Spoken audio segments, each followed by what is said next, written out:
And what about where South Korea-Japan relations stand right now? Efforts have been made to improve frosty ties and foster the right atmosphere for talks. Kim Min-ji updates us on the situation.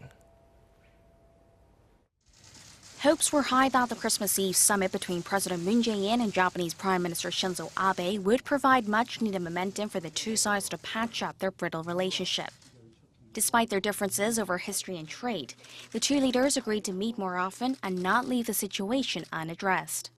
일본과 한국은 지리적으로 역사적 문화적으로 가장 가까운 이웃이자 그 역과 인적 교류에서도 매우 중요한 평생번영의 동반자입니다. 잠시 불편한 일이 있어도 결코 멀어질 수 없는 사이입니다. I also hope to develop the important Seoul-Tokyo relationship and exchange honest views. It was a step in the right direction given that bilateral relations took a sharp turn for the worse this year.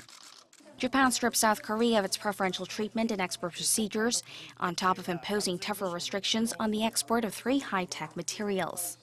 Tokyo cited a breach of trust and security issues, but Seoul saw it as retaliation for the compensation issue of Japan's wartime forced labor.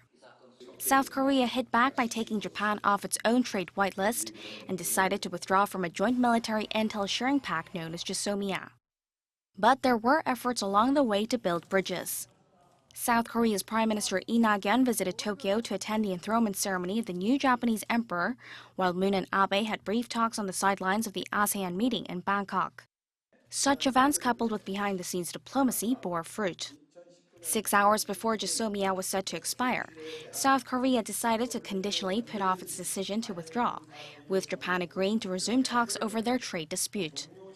Since then, a round of talks have been held between the two sides, while Tokyo has relaxed export restrictions for one of the 3 materials it had put under tighter control.